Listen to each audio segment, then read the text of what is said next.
Hi everybody. Not sure if you've ever heard of Pavel Piskarev, but he is the gentleman that created or came up with something called Neurographic Art. The idea is that our brains are working while we are being creative. And this has absolutely transformed into so many differentiations. If you have a Sharpie and some paper, I invite you to join me and I'll show you how easy it is. I'm going to give all the credit to Cheryl Meal. She is an Virginia Art Education Association member and teacher in Virginia, and she did this neurographic art on the Virginia Art Ed member forum, and I just fell in love with it. And so from there, she shared her lesson plan, and we are creating that. Hopefully, we will have that available soon, but I'm still gonna get you started and you can have fun with it. Get your black Sharpie, and you're just gonna start at the edge of the paper and create a line to the bottom of the paper. Now, there's no rules in terms of top to bottom or bottom to top or side to side. The idea though, it goes from one plane to the other for the most part. I'm doing it right now in this Canson mixed media sketchbook only because I really like this paper. It's easy. It gives you the idea that if students have a sketchbook and a Sharpie, they can do this art. So you can see I created another one. I got a little bit curly. I think that's where my brain thinks. Truthfully, instead of just starting, you usually start with a mantra. And I've got this Nasco BU t-shirt on today. So maybe that's the mantra for you, is how are you being you? Or what's the best version of you? So as you think this through, and it's difficult to demonstrate it and think of that as well, but create the lines, and then I might even want to do like more of a geometric line that went up and over. Maybe I want to go from the side to the side. It doesn't matter how you create the line, but what does matter is once you've decided, yep, this is how I like it, and I've decided I didn't like that. I didn't like that harsh line right there. Doesn't matter because I'm going to be able to fix it. The next step is making it, and my brain is thinking while I'm saying it, making it sort of look like neurons and neurographic. This is the neurographic part of it, because you're going to take every single sharp corner and you're going to round it. So I'm going to take my sharp corner here and just put a little rounding there. Personally, I end up darkening the whole line. That just tends to be how I do it. I feel like if I have a harsh little point, it bothers me. So I tend to round each little line.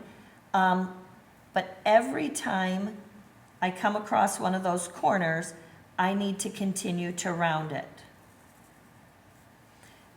This is where, if you are physically in the same room with people who are doing this, it is unbelievable how quiet it gets.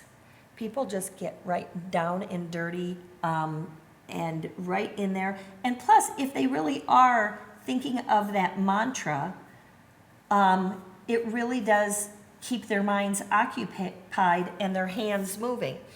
I have done this during Zoom conferences, and hopefully none of our execs will watch this because that'll be embarrassing. No, I'm kidding. They know that. But I have honestly done this during Zoom meetings. I've done this during my online church. Sorry, Pastor. And it is unbelievable how much you get done. So I'm going to skip ahead and show you again. This is where I was starting to soften all the lines.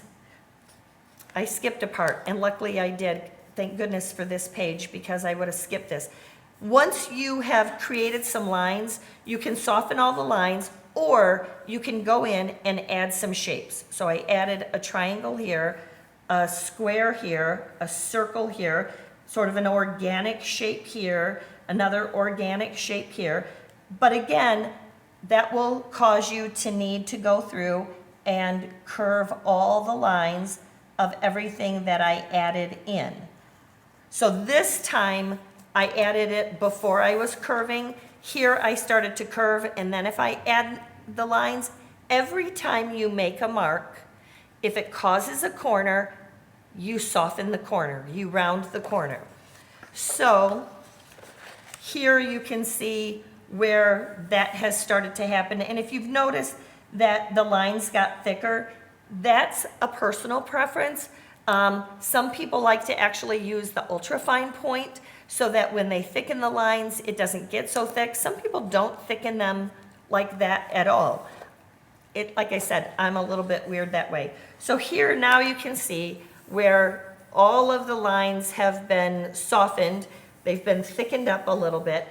And now there's some choices. I can continue to add some more lines and continue to soften, or I can leave it, or I can start to decorate. And so I'm going to show you just a wide variety of ways that I have done it. This was a pretty simplistic version, and I just used some Faber-Castell pan watercolors.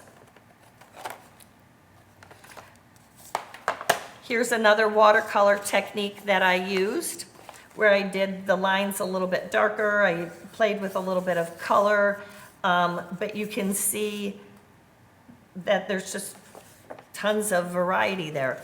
This one, all I did was splatter some paint on it. I swear there was a little bug that just walked across there. Anyways, rewind, watch, it'll be fun. I just sprinkled and splattered. Sometimes the black and white version makes you happy, and that's good. Sometimes you start to go completely crazy. And this was a case where I noticed online that tons of people were doing some really fun stuff and adding and adding and adding, and so I did, and then I started just coloring it in. So much fun. Again, this is a little bit of adding some dots and some, I guess it was just dots that I added, and just the color, a little variation. Sometimes it got a little darker, sometimes a little lighter.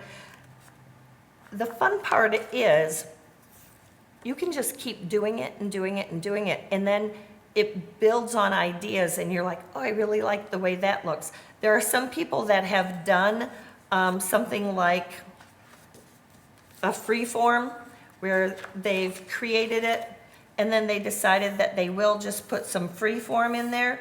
You can do that too. Just remember at each little intersection to remember to fill it in and soften those lines.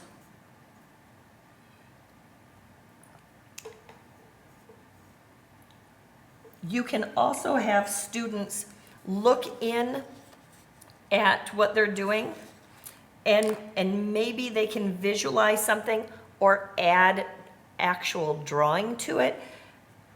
If you check Neurographic Art out online or with Virginia Art Education Association member forum, you will see so many examples of how people have taken it and run with it. But it is super easy mark making, Sharpie and paper.